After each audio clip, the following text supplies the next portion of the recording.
Allez là, c'est Oversps et bienvenue dans le 3e épisode de Multicraft. Dans le précédent épisode, je vous ai montré là où je vais m'installer. Dans cet épisode, je vais miner et je vais construire ma maison. Je me trouve là où je me suis installé. Je cherche un endroit où miner, mais avant je vais prendre du bois de chêne basique. L'avantage, c'est que je vais vivre près d'une forêt. C'est bien pratique. Je prends une dizaine de bois de chêne que je transforme en planches. Et avec ces planches, je crée une table de craft. À l'aide de la table de craft, je me crée une pioche en bois, une hache, une pelle et une épée pour me protéger des mobs agressifs comme les squelettes, les zombies, les creepers ou encore les enderman. Je retire la table de craft et le garde dans mon inventaire. Puis avec ma pioche, je commence à miner. J'ai récupéré pas mal de pierres. Je crée une pioche en pierre qui est plus résistante que celle en bois. Après avoir récupéré 3 sacs entiers de pierres et quelques charbons et de fer, je remonte à la surface et je rebouche ma galerie avec 2 blocs de terre que j'avais sur moi. Puis je prends 3 sacs entiers de bois de chêne et une vingtaine de bois de bouleau.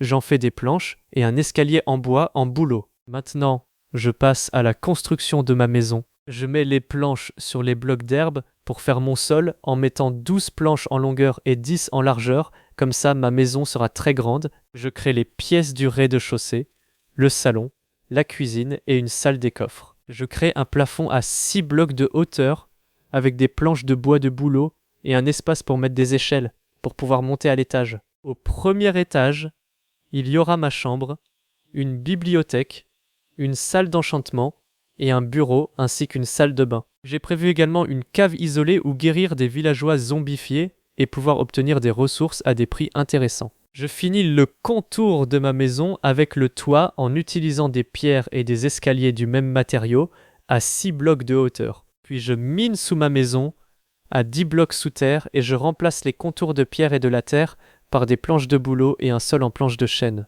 Je fabrique une porte et une trappe en bois de chêne. Je mets la trappe entre la cave et le rez-de-chaussée et la porte au-dessus de l'escalier. Je fais également des échelles pour l'espace entre 2 étages. Je mets des vitres grâce à mes blocs de sable près de mon étang pour éclairer la maison.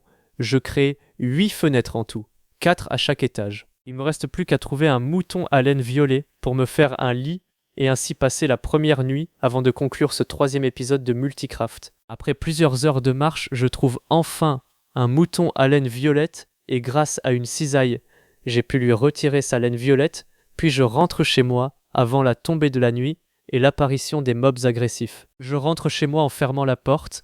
Grâce à quelques planches et ma laine, je fabrique mon lit violet.